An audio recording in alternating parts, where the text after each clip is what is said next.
Ada satu penyakit yang sangat berkait rapat dan antara tanda-tanda penyakit ini adalah speech delay ataupun kanak-kanak lambat bercakap. Jadi apakah penyakit itu?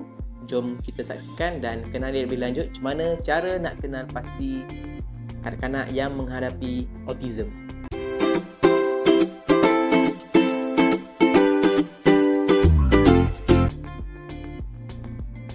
Jadi penyakit autism dari sudut perubatan ni, selain daripada apa yang banyak dibincangkan oleh pakar-pakar psikologi kanak-kanak, jadi biasanya kita klasifikasikan autism ni sebagai suatu spektrum disebabkan range dia daripada ada yang autism yang nampak normal dan boleh function dengan baik sampai ke autism yang sangat teruk. Kita panggilkan autism ni sebagai suatu spektrum. Jadi antara tanda-tanda awal untuk kanak-kanak yang kita boleh suspect dia ada autism, yang pertama adalah speech delay. Jadi sebab video sebelum ni memang kita banyak bercakap tentang speech delay. Jadi saya harap anda dah boleh kenal pasti. Maknanya anak saya ni normal ke tak? Boleh bercakap waktu umur ni dah okey ke tak? Dan nombor 2, kanak-kanak juga mempunyai simptom seperti ekolalia. Ekolalia ni di mana kanak-kanak mengulangi perkataan yang dia tahu dan disebut benda tu berulang-ulang. Let's go wash up in color, okay? Wash up in color, okay? Nombor 3, tiada respon daripada kanak-kanak, especially kalau kita panggil dia kan.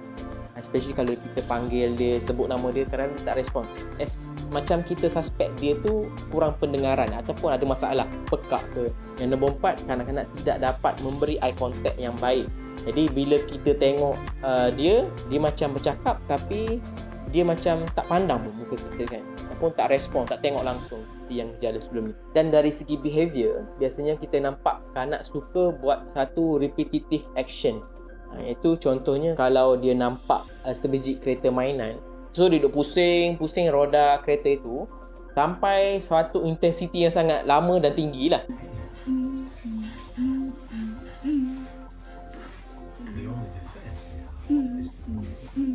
Kadang-kadang kita nampak ada budak-budak tu dia macam normal lah kan, dia ambil kereta, pusing-pusing tayar.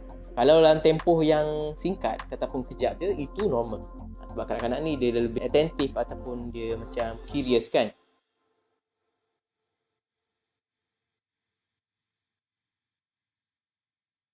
Macam mana cara nak diagnose kanak-kanak yang mempunyai gejala autism?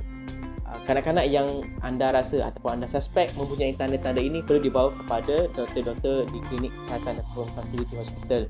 Dan biasanya kita menggunakan model DSM-5. Daripada model DSM-5 tu dia akan ada questionnaire lah.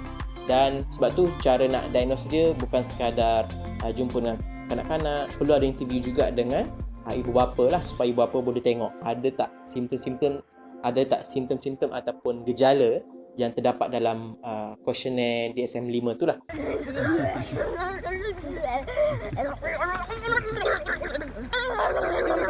Apakah yang perlu dilakukan sekiranya kanak-kanak ini disahkan atau kita suspect dia ada autism? Apa yang penting, perlu ada intervention yang awal dan tak boleh dibiarkan kanak-kanak itu bersendirian sendiri. Maknanya kita nak biar nanti doktor akan okey lah. Tak boleh Jadi perlu ada intervention yang awal. Kalau kita nampak dan suspect dia ada speech delay, perlu buat pendekatan even daripada rumah sendiri. Kalau tak nak jumpa pakar lagi, perlu start kurangkan gadget ataupun tak bagi langsung gadget. Perlu banyakkan bercerita, bercakap dengan dia dan try practice supaya dia boleh sebut. Contoh kalau ada setengah model di tempat audio pertuturan kan, dia ajarkan cara meniup, cara nak menyedut, cara mengunyah, supaya mereka dapat train dia punya otot-otot percakapan. Selain daripada masalah speech delay, kita tahu kanak-kanak ini juga mengalami masalah interaksi dan sosial. Jadi perlu diberi dan bawa kanak-kanak ini ke bahagian cara kerja, fisioterapi, play school, dan benda-benda ni perlu pengorbanan dan pendekatan ibu bapa lah. Maknanya kalau kita rasa macam kanak memang ada masalah, kita sure dia memang ada masalah autism even, maknanya perlu bawa anak-anak ni ke tempat-tempat inilah untuk dapat bantuan, biar anak-anak ni di-train.